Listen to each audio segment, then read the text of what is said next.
Hi guys, this is Deborah with Kidding Around Greenville, and we are live today at Gower Park.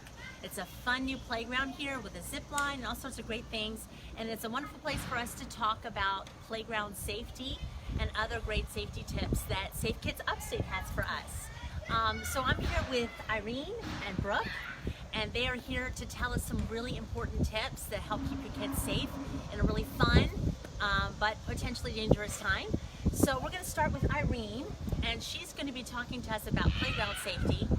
If you have any questions while we're talking, maybe things that we don't think to address or things you've been wondering, please ask them and we will get them answered for you either now or we will post the answers in our comments after. And even after we're done, ask the questions in your comments. So Irene, talk to us about some of our really important playground safety. Well, I'm glad you mentioned it. Playgrounds are a really popular attraction for children to come play, exercise, and just test their limits kind of and know what they can and can't do.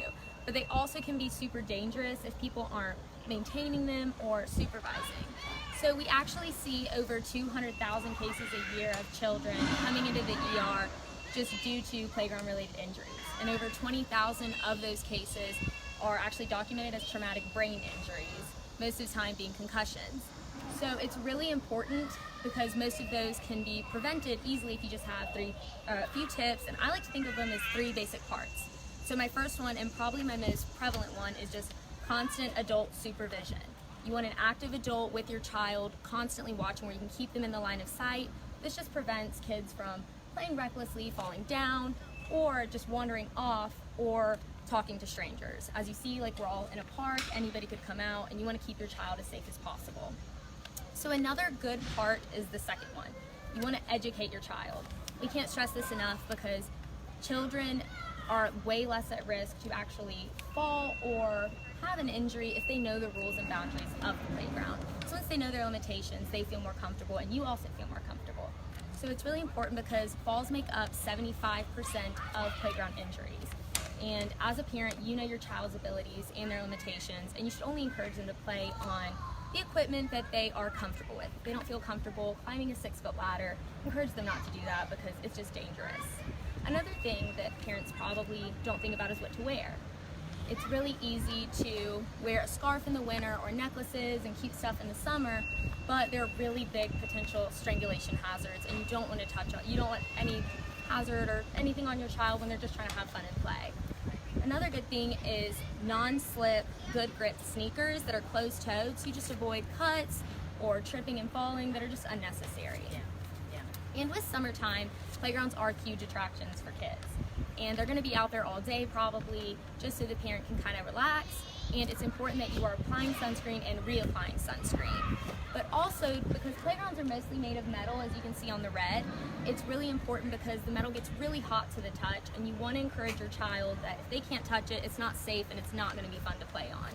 So it's just important because contact burns can happen within seconds. You just want to avoid that altogether.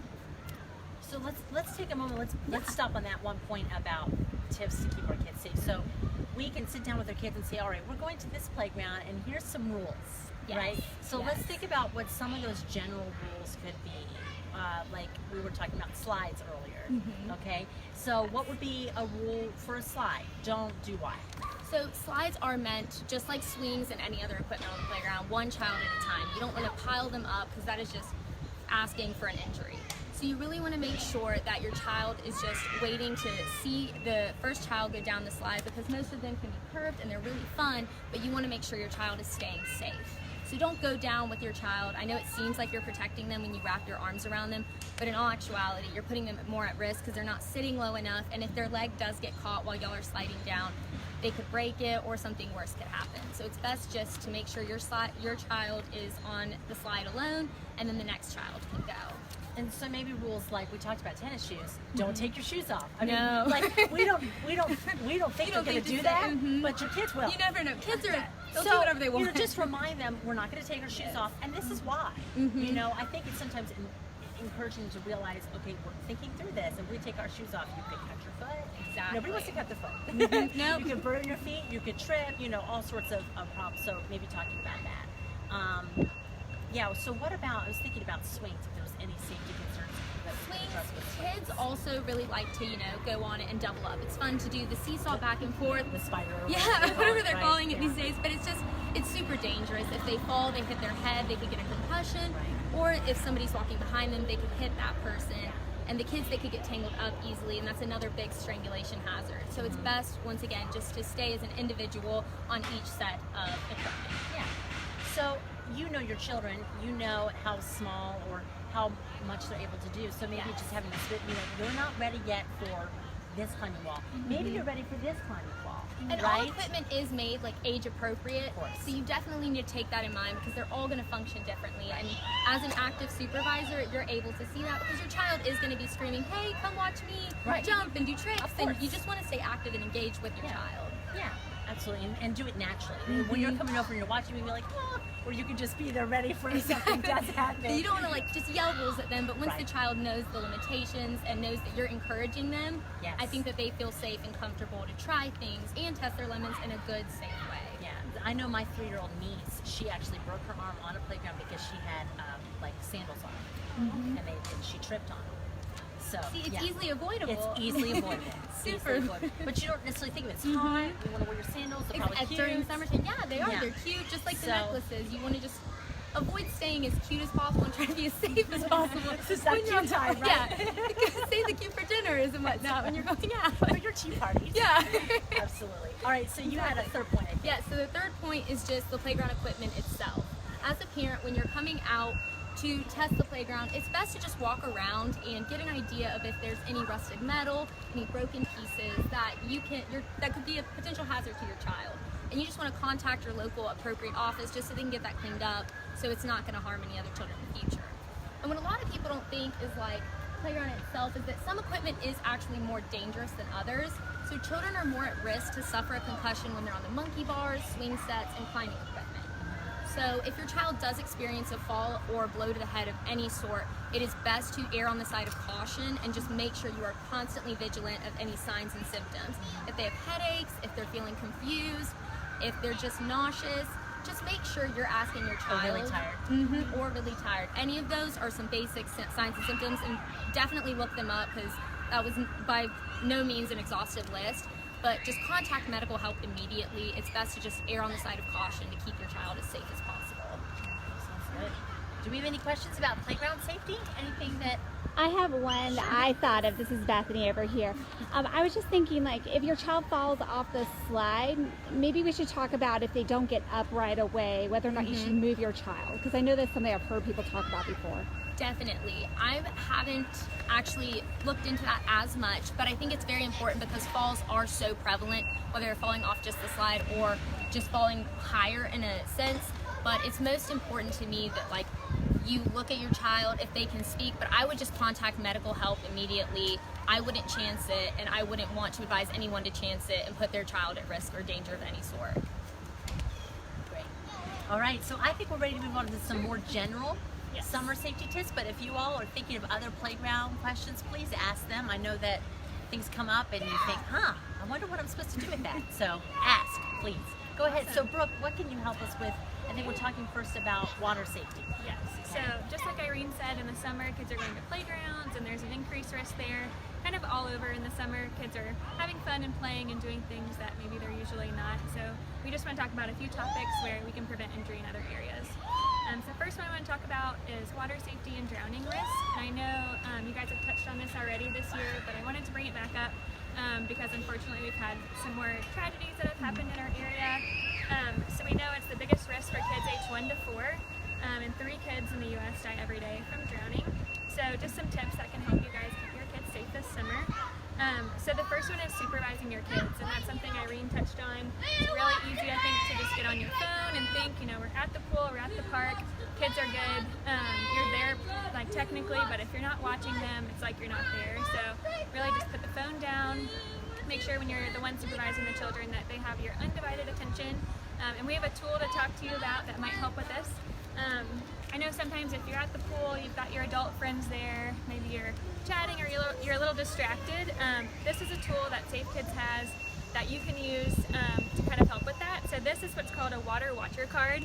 I'll show it a little closer. It just has some tips on it.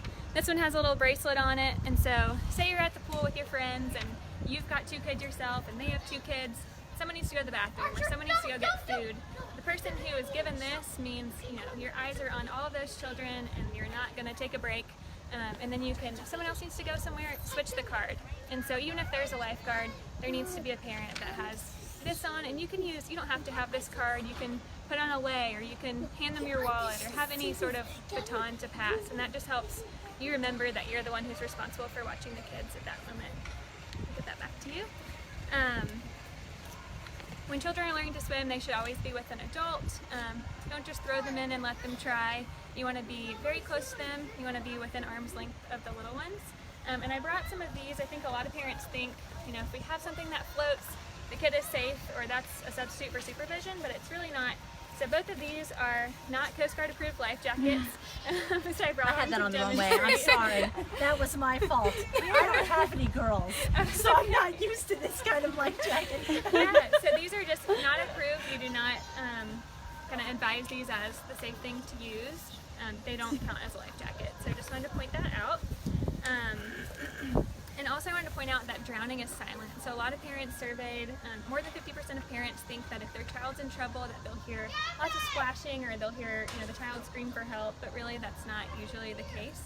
It can happen in less than a minute, unfortunately. So really you want to have your eyes on your kid at all times, or make sure that another responsible adult does. And sometimes it looks like you don't think your kid's in danger. Right. Like they can actually be struggling. And you may think they're playing. Yeah. I've actually heard the tip to call for them, and if they can't answer you, then you know that there's a problem. They should be able to say yes, mom, or something like that. But That's if they a can't great talk, Yeah. they're in danger. Yeah, so another thing that I've seen is children who think it's funny to kind of fake that they're in trouble, or kind of do the, like, you know, sink to the bottom things. To have a conversation with your child that it's not something to play about or joke about, and just kind of set some boundaries for your family before going to the water.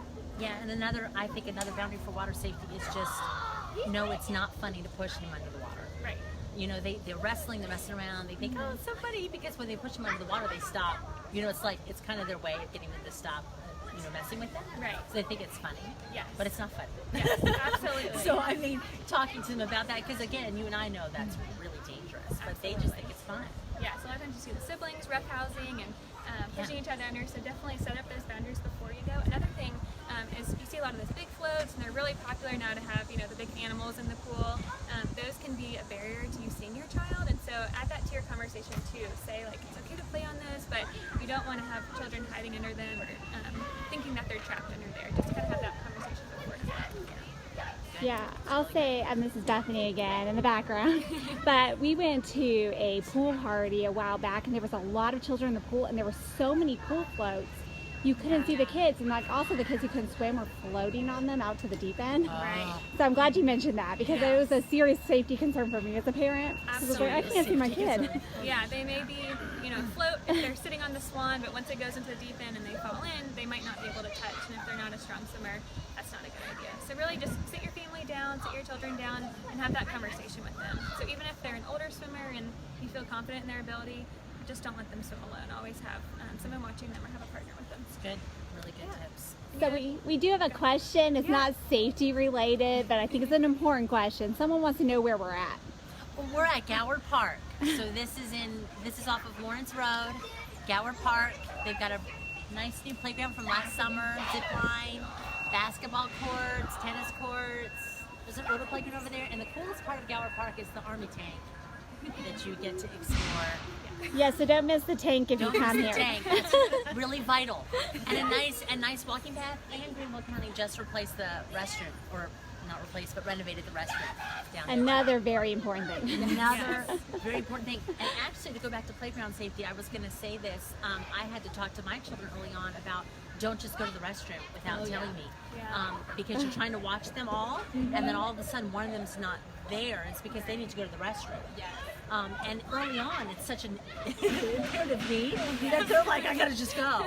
But making sure to tell them that you've got to talk to me first if you need to go to the restroom. But anyway, so that's playground. That's a good Let's tip. go back to our second tip on summer safety. Yes.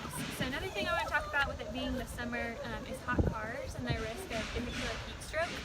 So today the weather is beautiful. It's nice and windy out here, but we've had some temperatures that are upper 90s and pretty crazy. But cars can actually get hot anywhere past 70 degrees, and they can heat up very, very fast. So last year was a record year for tragedies in hot cars. We lost 52 children in the United States. Unfortunately, sorry, there's a plane overhead. We're also close to the downtown airport. Yes, your kids can come and watch planes too. And as of this year, we've lost 21 kids, so this is still a prevalent issue, and I think education and really having these conversations can help to combat this number. So a tip that I think is really great, when you have an infant or a younger child in the back, they might be taking a nap and they're very quiet in the car. You might be stuck in your routine going somewhere, and you might just get out of the car and you're in Hobby Lobby and you make it down 12 aisles before you realize that your child is sleeping in the back seat of a hot car. Something that I've learned is that you can leave something else in the back seat that you will have to use at your destination. So, obviously your child is an important thing in the back seat, but you can put something in the back seat that will throw off your routine when you get there. So I've heard to put your left shoe in the back, because the moment you open your car and step on the pavement, you're going to feel something's off and you're going to have to go find your shoe. You can put your pocketbook, your purse, your cell phone, anything else in the back seat that'll just make you remember to check that back seat, because usually this is something where you're just in your routine and you get out and you maybe even go to work and then a tragedy occurs. So put something in the back seat to really throw off your routine, to make you check that back seat every time. You can also set a reminder on your phone before you leave the house. Say your destination is 5 minutes away, set an alarm for 6 minutes and say, get your child out of the back seat. You can set up a system with your spouse or other caregiver where when you get to your destination, you text them and say, I'm here. Then you text them again and say, and I've got the child out of the car. And that's just a way to have accountability between you and your partner to make sure this doesn't happen to you. Another thing is to always lock your car and keep your keys out of reach of children. So not only do they have button batteries in them that are pretty dangerous for kids to chew on and play with, but we don't want kids taking the keys and gaining access to your car where they can actually lock themselves inside. That has happened in about 20% of these cases, so you shouldn't be a toy that kids play with. Just keep those up and out of reach. Good. Yeah, all really great tips. Do we have any questions regarding some of this? We are going to post a link to the demonstration of how fast a car heats up and how hot it gets. It's very scary. And I think in another video we did with you guys, we mentioned that kids heat up 3 to 5 times faster than adults, which is that's just scary, and that's just something to keep in mind, because we might think we feel fine, and that child is very overheated. Yeah, we can't stress that enough. Even though it might feel like a nice enough day outside, the car can heat up within minutes and to a dangerous level, and especially with child's bodies being so small and babies' bodies being so small, it can be deadly very quickly. Well, and sometimes with, let's say, an infant or a child that's in a car seat, they get hot faster too, because of all of that around them. Absolutely. The breathability's not even there. Yes, and the car just kind of becomes like an oven when it's in the sun. It's a closed space, so definitely. Good. Really great. Yeah. So speaking of cars, I wanted to talk about safe travel with your kids this summer. So a lot of times in the summer, we're taking road trips more often. We're taking vacations. And I know when I was little, we did the double buckling and laying across the seat because you're on a road trip. But really, when you're on a road trip, you should be just as safe as in your car seat, in your approved seating, just like you were going to school or somewhere else. Another thing is parents and friends will switch kids from different cars in the summer. Maybe you're carpooling or taking your friends' kids with you. You want to make sure that their car seats travel with them. So never think like, oh, it's just one time, because that one time might be when something happens. So you want to make sure that you have the correct seating for your child based on their weight and size, and always use that every time. So I want to go over a couple car seat tips. And this is kind of the biggest issue I wanted to touch on. Every 33 seconds a child is in a car crash. This is kind of a year-round statistic. So if we're traveling more in the summer, this is really prevalent for us to keep our kids safe.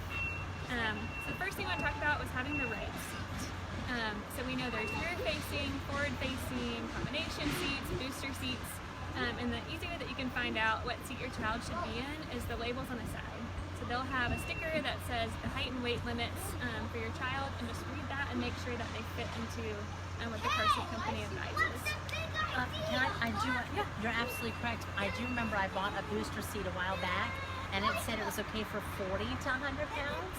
And so just also be aware of your laws, because he was 40 pounds, but he wasn't old enough yet. Right. So make sure you are looking at that too. Absolutely. But And that is important to note, for even if they are old enough, if they're not 40 pounds yet, then they shouldn't be in that booster. Exactly. And a lot of people, when you switch your seat to, if it goes up to 100 pounds, most parents forget that the lower anchors that they use to attach the seat, maybe they used those when the child was 40 pounds. Once it goes under 65 pounds, you want to switch to that seat belt and not use the anchors. And this is Bethany. I just wanted to interject. We also talked last time about making sure when you're traveling to check the laws of all the states you're going in, because they are not necessarily the same. That's a really good point. I actually am not up on how the states differ, so that'd be a really good thing to look up before you travel. I think South Carolina's raised their laws now, so we don't have as much of an issue, but I know a couple of years ago, even between South Carolina and North Carolina was a dramatic difference. Yes. And I would go visit grandparents, and I'd have to make sure that I was up on what that was as well. So yeah, just check that out. That's important. Yes, definitely look that up. Very important. The other thing to check too is if your car seat is expired or recalled. So just like milk in your way, the car seats can actually expire. They're getting safer and safer every year, but we also want to make sure you're not using a really old car seat, because it can make it more vulnerable in a crash. So just check those stickers on the side, and that'll tell you about the expiration too. Good. We want to check that they're in the right direction. We know that rear facing for the little ones is the safest, and you want to keep them rear facing as long as possible. Some kids can fit in the rear facing requirements up past 2 years old, so check your labels, and really as long as they can fit that direction, it's safer for them. So just check your labels out. And when they do transition to a forward facing seat, I want to remind parents to utilize the tether on the back, and that's the strap that comes from the top of the seat, and either hooks, every car is different, but it might hook above you in the back, down on the back of the seat.